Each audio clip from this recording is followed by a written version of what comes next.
What is up, my little Deinos? Vepsis here, your host of the Helsinki Hydreigons, and we are finally back here on my channel for some Draft League content, and not just any Draft League content. We are in the UBL main league in itself in Season 3. We made it and we got it promoted from the D-League in itself as the only team actually that got promoted from the D-League.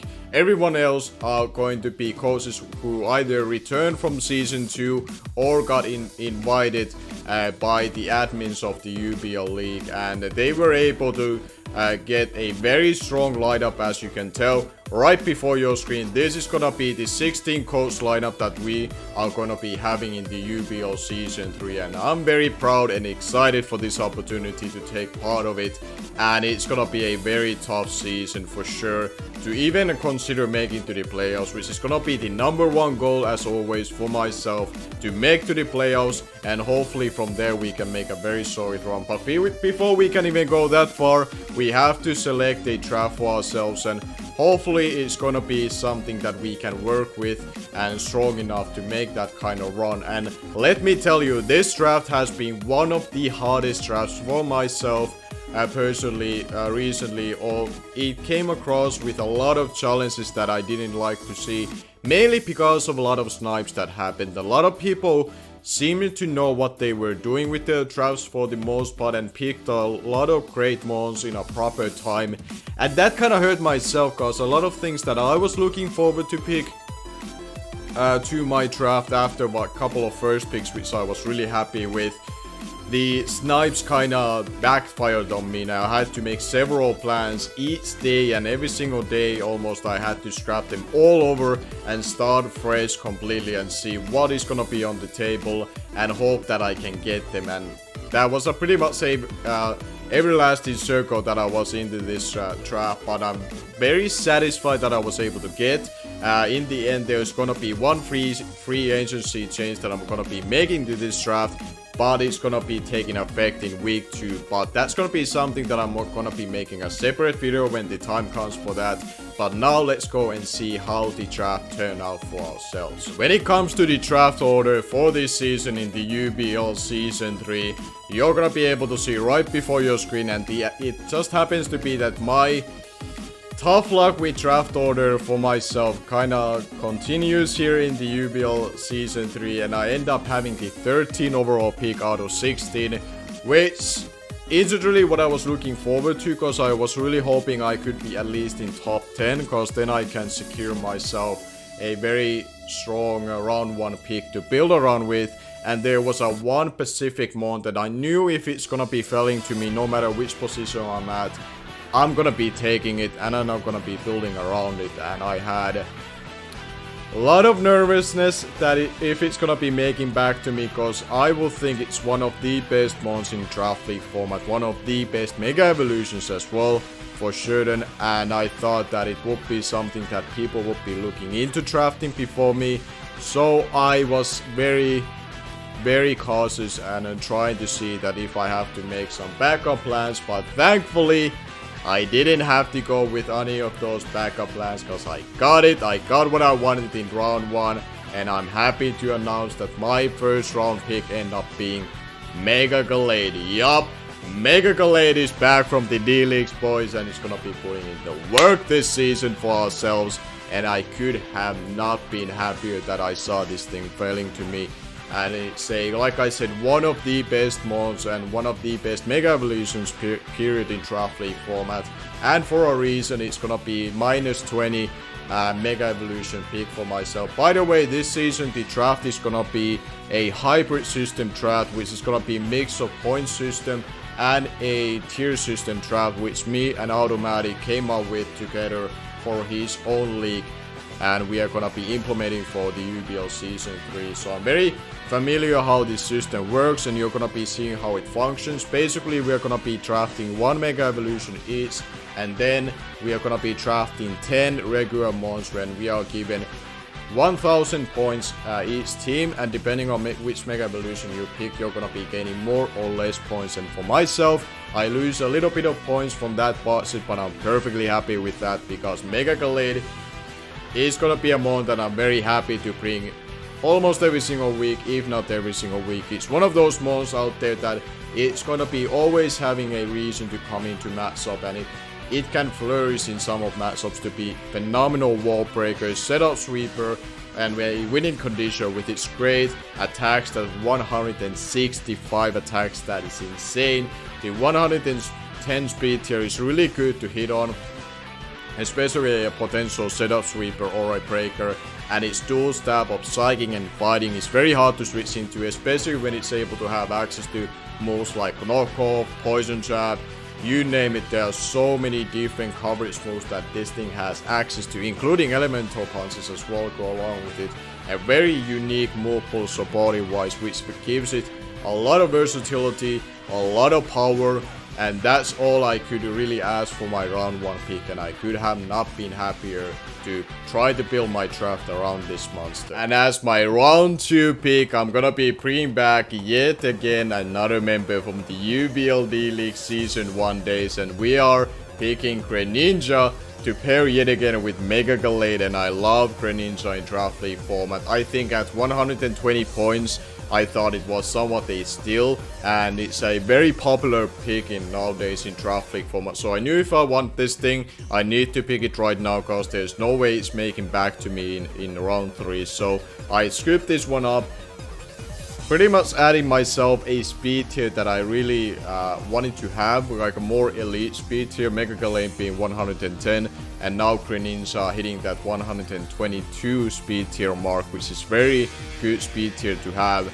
And I like the fact it can also set up some hazards if I want to go hazard stacking route with toxic spikes and spikes, and it can also gain initiative with U-turn, and having just great dual stab in dark and water, especially dark, is something that I really value in Draft League format. Obviously water is also a very important typing in its own right, but I love how dark typing goes well with Mega Gallade being such a good and offensive like Greninja is, to break down bulky psychic types that may not be dying to a unstabbed knockoff for Mega Gallade, for example. So Greninja can help in that regard, either taking them down or setting up the hazards in the field, and just overall the coverage is also great. Like my first 2 picks, they are fast, they are versatile, and they have great coverage. So I really like where the draft is at so far at this point. And my round 2 pick, I had to do it. I had to bring back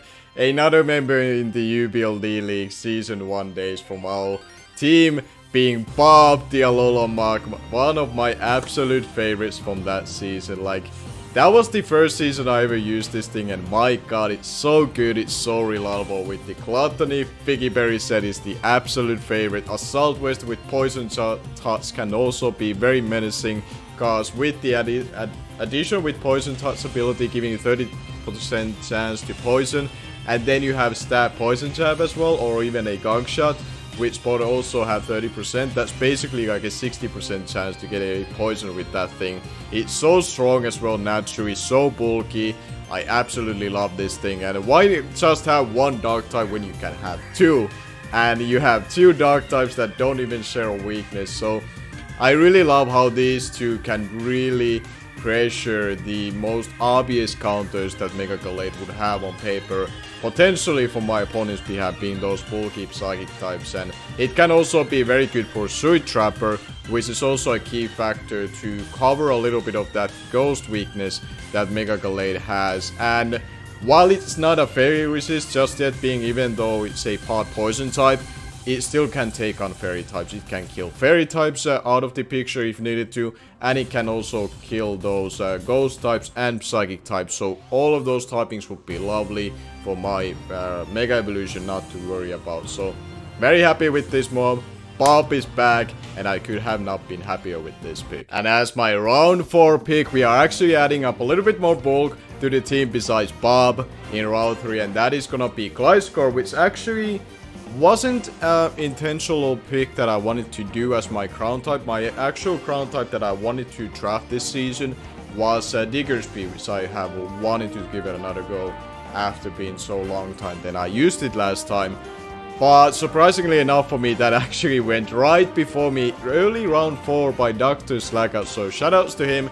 He grabbed it early on and he wanted to give it a go. And luckily enough for him, he scooped it up early enough that I wasn't able to get it myself.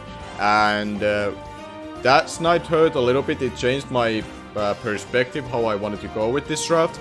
And I figured that the next best thing that I thought from crown types that I could snatch and could provide a lot of good things was Gliscor, providing me a crown immunity naturally.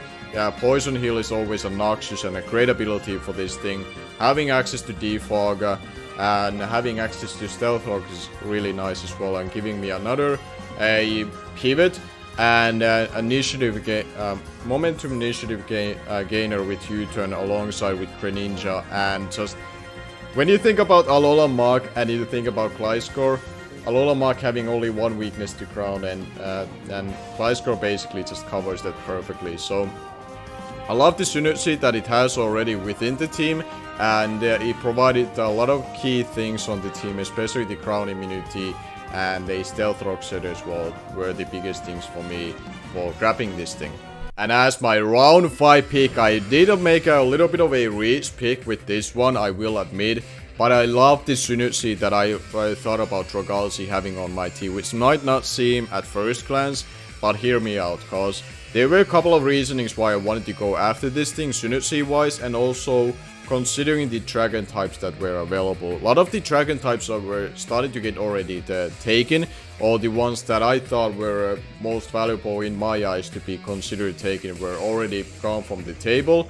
And some of the other ones which were still available from dragon typing, they weren't really exactly the ones that I was really key on picking up, either being too pricey or they weren't really good enough for me to just pick just sake of having dragon type. So I wanted to give a Dragalsi go. I never have used this thing before in Draft League format, and now with the hybrid system, and when it's not technically a tier 3 anymore, when it's usually considered as a tier 3, now I figure that the price is optimal for me to give it a go, and I feel really confident that it's gonna be having a great fit on the team, especially that it's a dragon type that is not weak to fairy and actually beats them mostly 1v1 because of the adaptability and poison typing in itself, and that makes it a very strong special breaker in that regard. And I love the fact that it gives a really cool synergy with Greninja in a couple of ways. That Greninja struggles with bulky fairy types, bulky water types, and bulky grass types to a certain extent to be able to break through them. Well, Dragalsi is able to break through all 3 of those typings relatively well. Water types are not weak to its stabs, but they cannot really do anything back to it, and it still has the adaptability to do more damage to them than they are dealing damage to me. So I still think Dragalsi can provide in that sense a lot of cool things for my team. And I love the fact that it also has access to the toxic spikes, which means that now Greninja is not as forced to run those if I like toxic spikes versus my opponent. So it gives me more room and freedom to go with the hazard stacking route that I thought would be really cool to have. And in round 6 I decided to go and scoop up my fairy type from 60 points being the Diancie, and I figured that Diancie is relatively valuable on its price, to the point that I could see it even being 80 points as a mon itself. I think it's one of the better lower tier fairy types that you can have, and I think it has a really good fit on the team. Besides the fact that it does add another crown weakness that I am noticing that I'm kind of racking up to my team. But I figure that I can still make that work with my later picks and cover that one relatively well. And the big reason why I love Diancie as my fairy type on my team is that it gives me a flying resist, because that's one of the 3 weaknesses that I need to cover on Mega Gallade and support it properly. It has the fairy weakness, it has the ghost weakness, and it has the flying weakness. Fairy typing, while I don't have a natural resist to it just yet, I have plenty of mons that can nuke them back, and I have good ways to killing them. For ghost types I have Bob, so basically the Alola Mach, so that thing alone takes care of them. But I didn't have anything really yet to kill or check flying types, and I figured that Diancie covers that pretty well.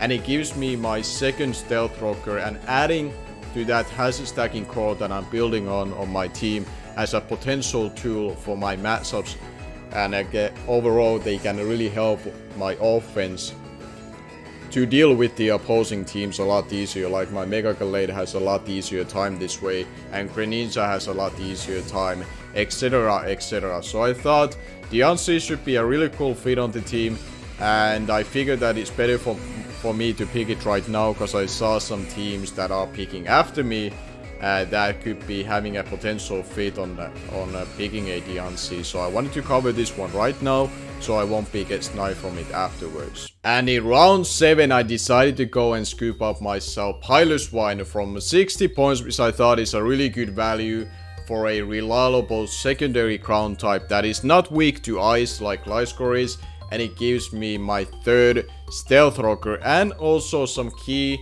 ice priority in Ice Shot that can come in clutch in certain matchup versus certain type of threats that are really weak to that ice stab priority. So this is gonna be a mod that I actually never used before. Surprisingly enough, I have used Mamoswine, but I have not used Piloswine.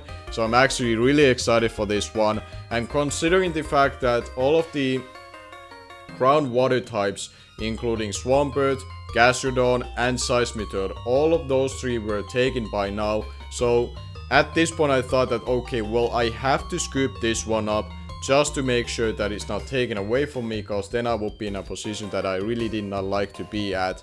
And actually, funnily enough, right before this pick I got sniped on significantly on my grass type that I'm gonna be talking about next, because I'm gonna be making a panic pick with my grass type that in a hindsight I sort of regret it, but I will be explaining what was the thought progress behind it. But when it comes to Piloswine, I'm really happy with this pick. It was essential for me to have, and funnily enough I think I sniped Root, who was the will pick right after me. So if I didn't take it right now, I would have been sniped from this thing, and then I would have been really miserable with my options from there on out. So really happy with this mod. I think it's gonna be a lot of fun to use, and it's gonna be very reliable what it can do. And as my round 8 pick, I decided to go with Amoonguss. While this wasn't really the essential grass type that I really wanted to pick at this point, because it actually ended up being Delmice that I wanted to pick at this spot, but it got taken before my Piloswine pick, so I settled with this one, having a vision of that I want to pair this thing with a bulky water type that also has access to regenerator ability like this one, and giving me a little bit of regenerator core to work with throughout the season, and at the same time giving me spore option, which can enable Mega Gallade have easier time to find a turn to set up a Sword Dance or a Bulk Up. It can also function as a first natural fairy resist on the team that I still lacked, funnily enough, even though I had 2 poison types already, and this being my 3rd one, but this is the only one that I can actually naturally resist the hits from fairy types. But I'm gonna be saying that I'm gonna be dropping this thing to free agency, but I'm not gonna be spoiling for what. I will say it's gonna be a grass type that in a hindsight I regretted not picking at this point, and because of that, the rest of the draft I kind of planned towards to the point that this grass type being Amoonguss would be the grass type that I eventually would be getting from free agency, since thankfully it did not get drafted, and I'm gonna be building the synergy as this one would be something else. But Amoonguss I feel like can still in short term work out for us and provide some work potentially in week 1 if it comes into use there. But if it doesn't come into work, we are still getting rid of it for something else that I'm more excited for the team, and I think it's gonna be having a lot better fit for the team than Amoonguss end up having. And in round 9 I decided to go and scoop up myself Alomomola, and this was actually essentially part of the plan, even if the Amoonguss stayed within the team, because this does give me a regenerator core between the two, which can be really nasty for some teams to break down and giving me a really good pivoting options. But since the Amoonguss will be changed for something else as a grass type for my team from free agency for week 2 and onwards from there, I still actually found a pretty good value in Alomomola for my team. That name is very hard for me for whatever reason to pronounce. Alomomola. That's how I'm gonna be pronouncing its name from now on. That's literally how you say it. Anyways, the idea with this mon being here to be picked for myself was that I needed a very good natural check to certain things that I started to be really weak to, and I really like the fact that how it can pair with some of my mons on my team and how well its weaknesses are actually covered with my team. And basically it only has as a pure water type 2 weaknesses to grass and to electric, 2 which Dragalsi for example naturally chews up for days, but it doesn't have reliable recovery, and it actually has relatively low HP stat, even though it has a natural solid bulk by its typing and its defensive stats, but it lacks on the HP side. Alomomola can be a really nice partner with it, cause Dragalsi doesn't have any worries about getting toxic, which Alomomola will be a huge target of. And Alomomola with Regenerator can keep itself healthy, but it can also keep the other members of the team really healthy with the biggest wishes of the game, or one of the biggest wishes on the game that it can provide for my team. I also love the fact that it has access to Healing Wish, which is phenomenal with something like Mega Gallade and giving it a second life throughout the battle, and that can be something that my opponent are not be able to deal with. They are gonna be having a hard time already as it is to deal with Mega Gallade once through the very end of it by its health, and if I have the option bring it back up just like that, if I don't have any need for Alomomola, that might be the game for my opponent at that point and not be able to come back from that. So I really like the fact that besides the Wish passing support, Healing Wish can be nice. The defensive backbone that it gives for my team was something that I'm basically willing to give this mon a try, even though I'm not the biggest fan of this mon in Draft League format in general, but because of the team that I have and how well it can benefit from Alomomola and what kind of priority options I already have, and I will be trying to get one more which I'm really looking forward to adding to this team. I feel like the setup fodder options that, or the kind of the weakness being a setup fodder on being Alomomola, I can still manage it because I will have a really good priority options on my team. And as my round 10 pick, I decided to go with a mon that I really never thought that I would be actually drafting, to be honest. Especially in Aura's days when I was a huge doubter of this mon. But in this generation I have started to see the really growth of popularity and how Moltres actually functions well both in standard play and in Draft League format in itself, because of its dual typing. Both in offensive and defensive role it can come in clutch in certain matchups quite well. It can be a great C captain option for my team, which I have to start considering already, which 2 C captains I would end up having, and this is a very strong candidate to that besides Dragalsi and Greninja, so it can fit into that quite well, and it kinda adds me another crown immunity that I desperately needed at this point. And I love how this thing should be able to pair with my grass type that I end up getting from free agency on my team, which again this team is kind of molding together as if I had that thing already, but I don't end up having it until week 2, and you're gonna be seeing what that's going to be once I make the transaction video and when it's finally active on my team.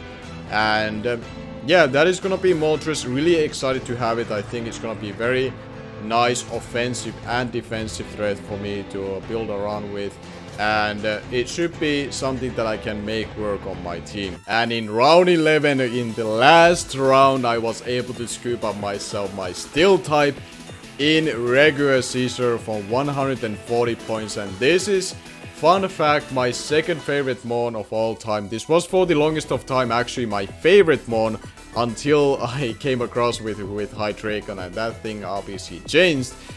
But Caesar has been always something that I really loved in game, and competitively wise I always wanted to give it a shot. I have used the Mega Evolution of it before, but I never give it a shot for the regular Caesar in itself, and this is gonna be something that I'm really excited to see how I can make it work. It gives me a great priority option yet again for my team. Now I'm gonna be having Stab Water Shuriken from Greninja. I have Stab Ice Shot with Piloswine, and now I have a Technician boosted Stab Bullet Punch coming from a Scissor, which has a really good attack stat, and it has really cool options with Sword Dance sets, Choice Banded, defensive sets, giving me another defogger on the team besides Moltres and Gliscor, so I have a little bit of hazard control options to get rid of hazards if I need to, and gives me a nice initiative option for my team with Stab U-turn besides some other mons which also have access to unstab the U-turn, and giving me a little bit of a pivoting and momentum options in that regard. So that is going to be the team for this season for the Helsinki Hydreigons. This is going to be the roster that I'm able to use for week 1. And then week 2 onwards, like I've been saying several times already, grass type will be different. And then I feel like, even though this team will look a little bit odd at first, I will admit, but I feel like just with that one change that I'm able to do, it's gonna all look a lot better, at least from my point of view, and hopefully you all, once you are able to see what it's gonna be, it's gonna look a lot better on paper than it does look right now. But I'm confident that we have all the tools that we need to be able to make another playoff run and hopefully go really far in playoffs and hopefully make to the finals and give ourselves a chance to win the title if everything goes right. But that's long ways ahead of thinking. And shoutouts to also, if you have noticed, you probably have noticed the newest logo that I have, and shoutouts to Frieslander for making this logo. That is such a great logo that he was able to make for myself. He has done logos for several other people as well, does phenomenal job with them, so big shoutouts to him. Really happy with the result with that. And that is gonna be it for draft recap. We are gonna be having a week 1 battle coming up on next weekend, and it's gonna be quite interesting matchup because we are going up against the one team probably that both of us did want to face each other, and that is gonna be Frosted, and her team being the Copenhagen Saucebox. I probably butchered that pronunciation completely wrong, but you know what, that's how it came out and that's how it's gonna be on the video. That is going to be our week 1 matchup. Stay tuned for that. Subscribe if you're new, leave a like if you really enjoyed this video, and thank you all for watching. Hopefully you're excited for this season just like I am. I'm really pumped for this season and see how we can do and go up against some great coaches who I'm really looking forward to face. But until next time, until for the week 1 battle, thank you all yet again for watching, and until next time, I'll be seeing you guys later.